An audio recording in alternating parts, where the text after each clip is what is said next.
Welcome home, noble Voyager!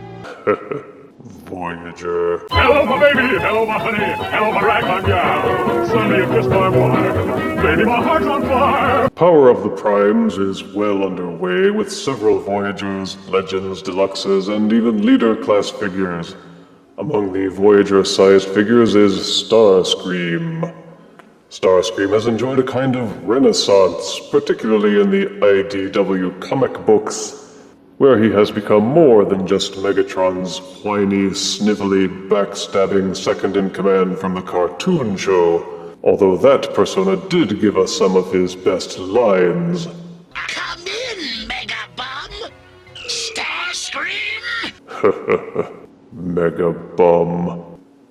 His figure has been redone several times, and now he comes at us in Power of the Primes flavor. The box shows off the figure and accessories, with character art on the front, and side panels viewing the Combiner mode. On the other side is a look at all of the mysterious Prime symbols.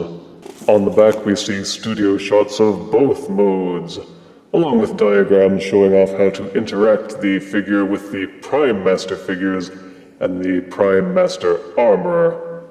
The bio reads, "How will the scheming Decepticon Air Commander wield the power of the Primes?"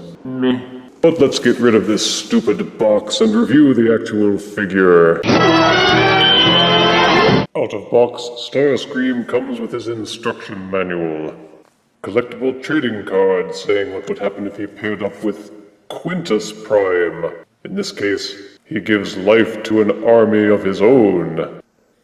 2 Prime Armor / foot accessories. An Enigma of Combination accessory. And 2 Null Ray weapon accessories. Compared to other Starscreams, the Null Rays are more like dull rays. They are wafer thin and flimsy, and if that seems familiar somehow, it ought to. The Skylink's sword accessories are identical. It seems a bit cheap and lazy, but cheap and lazy is the overall feel for this figure, as you will soon see. And this is Voyager Power of the Primes Starscream out of box and in his alt mode. The jet mode only really looks okay from above. Aside from looking quite paneled, it seems to be a decent jet plane. The foil stickers are a sticking point. There is obvious sculpting underneath the stickers. Ridges and bumps that the stickers overlay. Why they did it like that is unknown. The stickers look a lot tackier like that, and not nearly as pleasing as the permanent labels that were used for Titan's Return. The jet also isn't level. It doesn't lie flat on its landing gear, and looking at the jet from any other angle reveals that it is indeed a hot mess.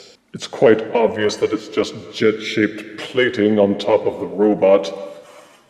The arms are plainly visible off at the side, with nothing at all done to transform them. The legs are also visible, with nothing done beyond collapsing the thighs inside the shins. For a Voyager, it just seems sloppy, no better than the Hero Mashers or the Rescue Bots or the simplified figures that are sold to toddlers. They didn't even really hide the head either, they just spun it around so it's facing backwards. The stickers in here are Generation 1, but there are even wrinkles and bumps visible underneath those. You can plug the Null Ray accessories into these holes underneath the wings. You may also plug them into these holes on the sides. The Prime Armor accessories are also able to be plugged underneath the wings. In fact, it says to do that in the instructions. But plugging them in like that doesn't make Starscream look cool at all, or aerodynamic.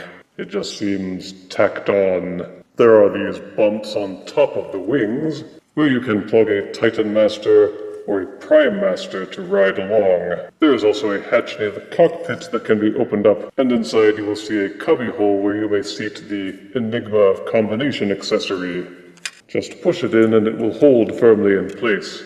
It does mean that you can't reclose the hatch, but Starscream always did like to show off. The Enigma can also be plugged into the Prime Armor accessories for additional boost to his power. It pushes in rather deep and you can't fish it out again with your fingertips, but they did put this little nub at the bottom so that you can push it out that way. In addition, the Prime Armor accessory have this hole at the back where you can plug the null ray cannons. This will allow you to double up the armor with the guns and plug them underneath the wing to make him look additionally either fearsome or stupid depending on how you like the accessories. And there is simply some poor engineering at work. At the back of the jet in between the engines you will see these two small plastic knobs that push out and bump together. They are meant to be part of the robot knees when the figure is transformed. These two engine halves will never push together fully. They will always be pushed back out by those plastic knobs. As a result, the rear engine sections are always just a little bit separated, and that flaw cascades out like a virus. Because these parts won't tab together, it means that the rotating wing section up at the top won't fully tab into the leg pieces. There is a very wide crack here where it won't tab into place where it is clearly meant to. And because the wing section won't fully rotate into place up here, it means that the wings themselves won't tab into the arms properly. That one error spreads out and causes you to push and to muscle in the other parts and tabs with more force to get them in, which puts stress on the figure and could lead to future wear and breakage. This figure needs some serious redesigning to fix those flaws. The feet sticking out of the back are huge and just awful. After enjoying several Deluxes with good alt modes in this line, the Voyager alt modes for Power of the Primes are proving to be a big letdown. Thumbs down to this mode. About the best that can be said for the poor engineering of the jet mode is that the out-of-alignment sections make it easier to untab everything for transformation. To change from jet to robot, first fold in the landing gear at the nose cone. Untab these panels from the front of the wings. You will see a small tab and groove on the underside. This will loosen up the front nose cone section enough for you to untab it from the entire front of the jet and hinge it up on this accordion hinge. Flip these sections upwards. They don't tab into place, they just hang there, so don't even bother trying. Untab the tops of the wings and hinge them upward from the arm sections. Then untab the arms from the side of the jet. Telescope the thighs out from inside the shins. These little nub sections which bedevil you in the jet mode actually prove useful here. Hinge them upwards. Take that vexing little nub and tab it into this hole at the base of the thigh. They should peg firmly into place. Flip these side fins backwards. Take the rear wing section and rotate it 180 degrees until the wings are pointing upwards. Then hinge the cockpit nose cone section upwards. You will see two tabs here at the base of the nose cone which peg into here. And this is Power of the Primes Starscream in robot mode. Well, what can one say? Just looking at it reveals what they had to sacrifice in order to make this a combiner. A very glaring flaw is that this wing backpack section does not tab into place anywhere. You can see a tab underneath it, and a hole in the back in which it appears that it was meant to be pegged, but the wing section will not push down into the tab, meaning that it rotates freely, turning this wing section into a wheel of misfortune. It just keeps spinning and tilting, and you have to constantly nudge it back into place, especially if handling the figure for play purposes. Supposedly this is a manufacturing error that has been corrected with other batches of this figure, but that only adds insult to us lost leaders who paid for and are now forever stuck with a flawed version that they pushed out the door before it was fully baked. Bad form. You may flip out these tabs at the bottom of the Prime Armor accessory and plug them into the sides of the arms. You can also plug the null ray cannons into the sides of the arms, plug them into the base of the Prime Armor, or plug them into the robot hands. Use any configuration you like to bulk up your Starscream. It doesn't look much better on the robot than it did on the plane because of the way the figure is proportioned, which is perhaps one of the goofiest visible flaws of the robot mode. In order to make the combiner mode more solid, they had to make the forearms and shins in robot mode really thick, and not the good kind of thick. Compared to the thighs and the biceps, these are just huge. I've only ever seen one other being with bigger forearms and shins. Megatron, I demand that you acknowledge me as leader. You fool, Starscream. Look at you. Your arms and legs are so skinny. You will never be leader. That Megatron thinks he's so tough with his forearms and shins. Ooh, if there was only some way to make mine grotesquely swollen, I'd show him.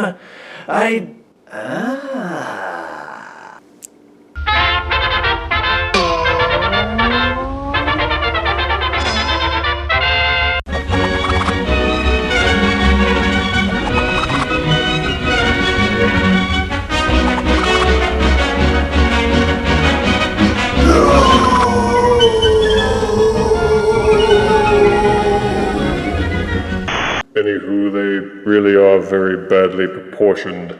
The articulation is fairly standard, actually a bit more since this thing just rotates independently. But the head will rotate 360 degrees. You may also use the transformation panel to tilt it forwards.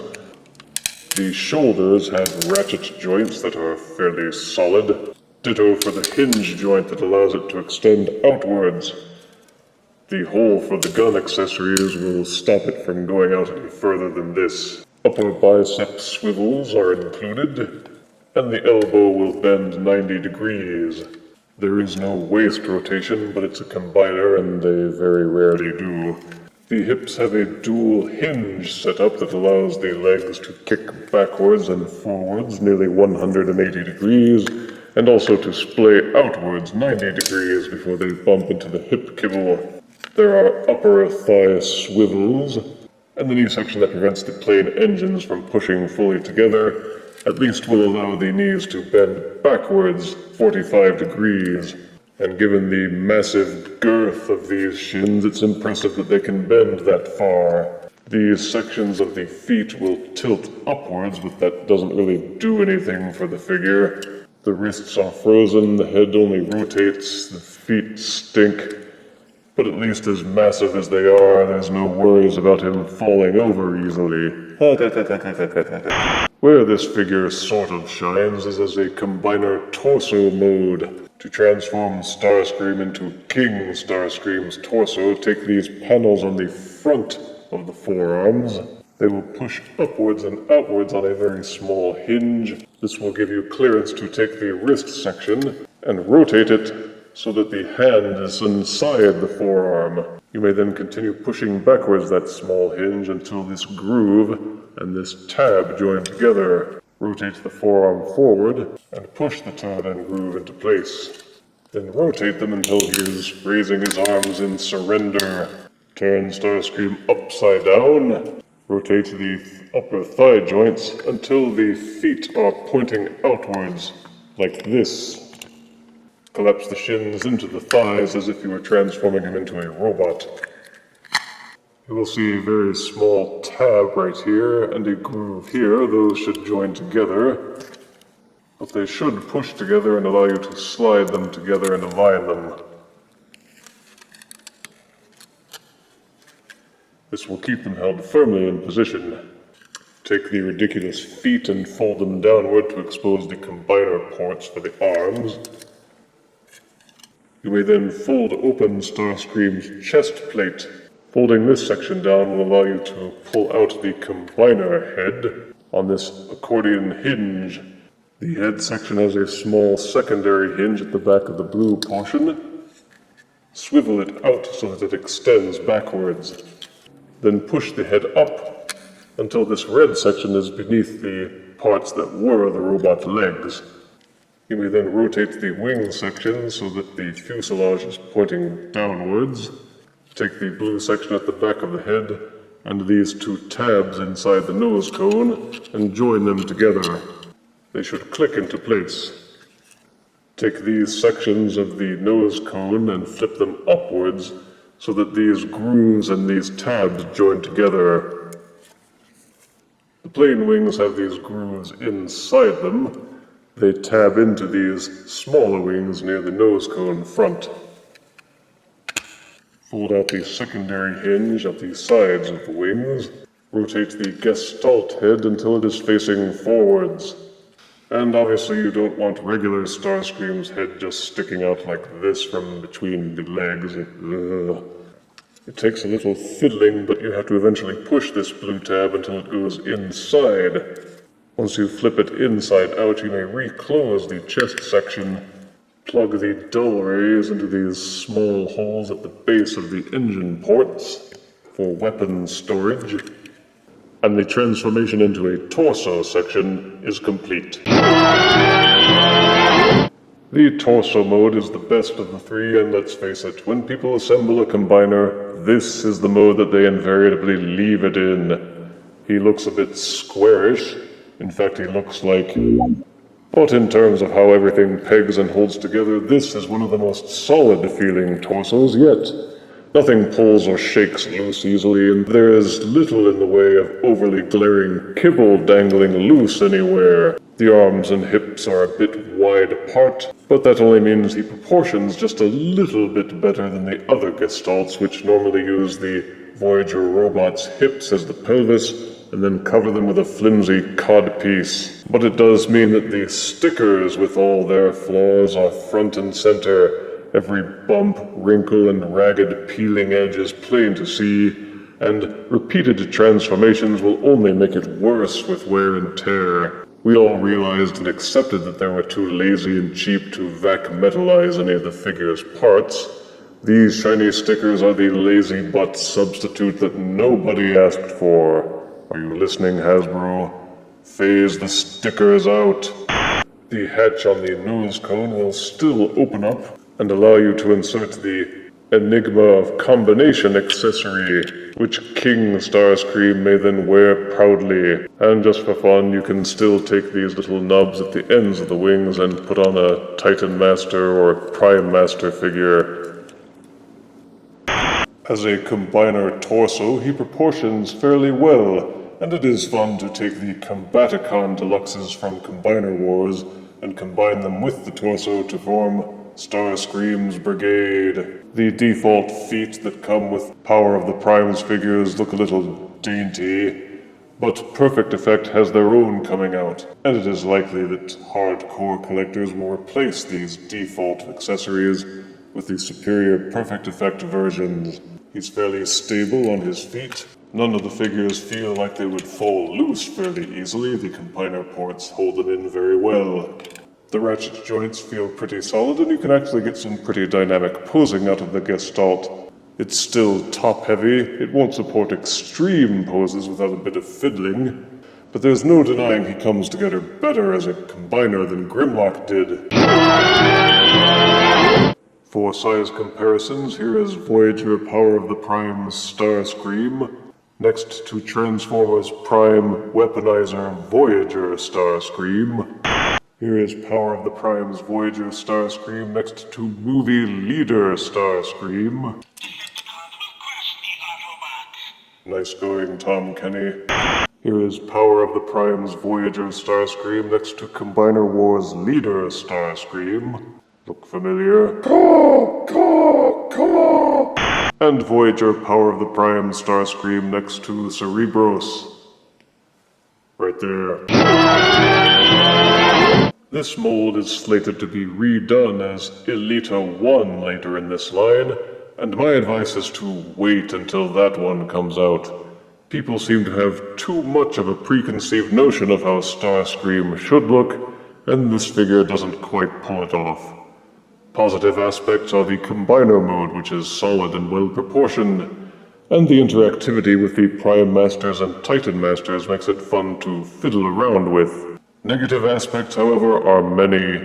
The jet mode is a half-baked flip-former with poor engineering that prevents many of the parts from tabbing together and forces you to put up with a bunch of floppy parts and annoying gaps. The robot mode has those badly proportioned forelimbs. They didn't do anything with the feet. The backpack wings won't tab into place, and the foil stickers were poorly slapped on top of sculpted details that are now obscured. A good torso mode doesn't make up for the drag of the other two modes and the flaws, and Power of the Prime's Voyager Starscream gets only 5 out of 10 deaths. His forearms get bigger when he wears the Enigma. He's Starscream, the leader man.